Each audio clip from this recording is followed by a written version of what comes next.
cualquier situación que queramos abordar. Pues entonces, volviendo a la familia de la misma forma no ha sido siempre la misma. De hecho, en la era preindustrial, es decir, antes de la revolución industrial, estamos hablando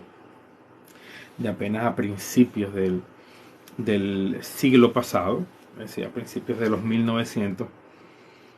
ya en 1850 por ahí, que todavía no había explotado, no había iniciado la era industrial de una forma significativa, y ya significativa en países desarrollados. En países subdesarrollados yo creo que hay algunos que todavía están averiguando en qué etapa van, porque algunos ni cerca están teniendo problemas hasta entrar dentro de algo que se parezca a la era industrial. Y eso, sabiendo todas las que han venido después de ahí, desde la era de la comunicación, la telefonía, la era digital, la de el internet, etcétera, etcétera, etcétera. Es decir, que han venido muchos cambios y en menos de 100 años y en muy poco tiempo. Nunca antes se habían vivido tantos cambios en tan poco tiempo, de una forma tan, tan intensa. Pero bueno, dice Valerie Angel, hola Valerie, bienvenida.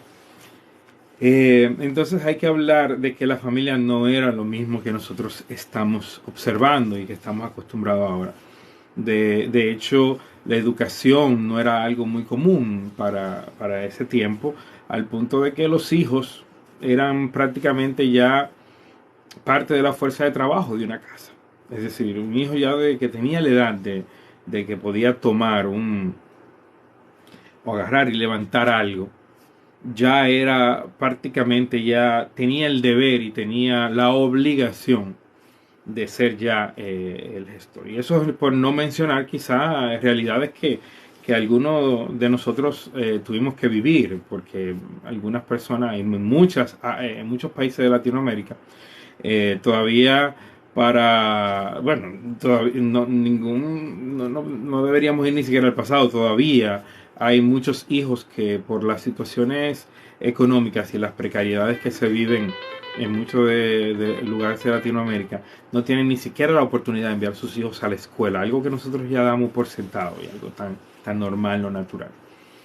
Entonces, la familia no era lo mismo, porque el niño ni siquiera tenía la posibilidad de tener una niñez y tener esa vida o ese ambiente que nosotros ya ahora mismo estamos tan acostumbrados, al punto que un bebé y un niño se convierten casi en una razón hasta de mucha preocupación, de mucho cuidado, de mucha alegría, porque todos nos unimos y entendemos todo lo que ese niño debería recibir desde el cuidado, la atención, una educación, la escuela. Y yo creo que ya la mayoría de nosotros estamos muy familiarizados con eso, porque ya ir a la escuela no es una opción, no es algo que ni siquiera, no creo que hayan padres que estén dudando ni siquiera si mandan o envían un hijo a la escuela en la actualidad, porque ya eso es algo como que ni siquiera hay que pensarlo. Ojalá ese sea el caso. Y los que viven en Estados Unidos, pues estarían familiarizados con el hecho de que en Estados Unidos eso puede ser hasta un problema legal. Es decir, un niño no ir a la escuela, perder 4, 5 días de escuela sin una justificación en muchos lugares, se convierte en una razón para que te citen en frente de un juez y que tú tengas que testificar y tratar de justificar la razón por la cual ese niño no está recibiendo una educación, porque ya eso ni siquiera es una opción en Estados Unidos. En algunos países de Latinoamérica creo que no llega a tanto, pero de alguna forma todavía se mantienen niveles muy altos de que ir a la escuela definitivamente es parte de. Pero en esa parte todavía eso no era ni siquiera algo que se demandaba, ni siquiera se veía como una necesidad. Y eso pues alteraba la forma en la que una familia pues se formaba. Eso sin hablar del machismo, etcétera, porque obviamente el hombre, que era el que se encargaba de proveer mayormente, pues demandaba la mayor parte de la, de la fuerza y también al mismo tiempo de la atención, y la mujer como quizás una parte más vulnerable dentro de, porque con el embarazo eh, y el cuidado de los niños, pues prácticamente quedaba fuera de la posibilidad de participar de una manera activa en traer, porque ya de por sí el trabajo de una mujer era demasiado difícil. Es decir, estamos pensando o hablando de tiempos donde ni siquiera el gas te llegaba a la casa, ni siquiera la electricidad te llegaba a la casa, sino que la simple tarea de proveer alimentación a una familia era un trabajo de muchas horas. Yo diría que por lo menos más de 16 horas, porque había que conseguir todos los elementos desde, en la mayoría de casos, leña, y estamos ni siquiera pensando en los lugares fríos, que es todavía más caótico, pero hasta en los lugares donde no hay un clima tan frío, el simple hecho de buscar todos los días, pues, la madera, en algunos sitios que le podrían llamar leña, etcétera, para juntar el fuego, para entonces cocinar, para recolectar la comida. Todo. Imagínense ustedes qué tipo de interacción podía tener la familia si no que fuera dentro del mismo trabajo, dentro de la misma demanda, y al mismo tiempo con las exigencias de quizás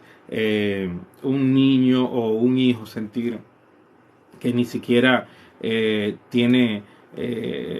tiempo o derecho ni siquiera a poder hacer algo que él le pueda decir como algo divertido o jugar, algo tan sencillo que ya nosotros definitivamente damos por sentado. Entonces, ya dentro de eso podemos notar cómo hay diferencias muy fuertes y que definitivamente impactan. Es decir, ahí no había tiempo y las necesidades eran tan extremas que definitivamente hasta sobrevivir ya y no morir de hambre hace 150 años, pues era algo que, que, que no era muy cierto, es decir, no estaba garantizado que no pasara. Y la demanda para esos dos padres debería ser algo desgarrante, porque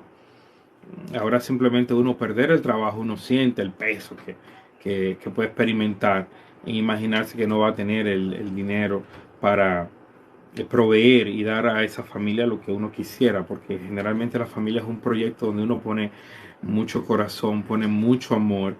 y yo creo que es uno de los proyectos más personales que hay, que yo creo que pocos hay con que uno pudiera hacer, que tuvieran esa demanda de una familia, porque uno como padre, o en el caso de la mujer como una madre,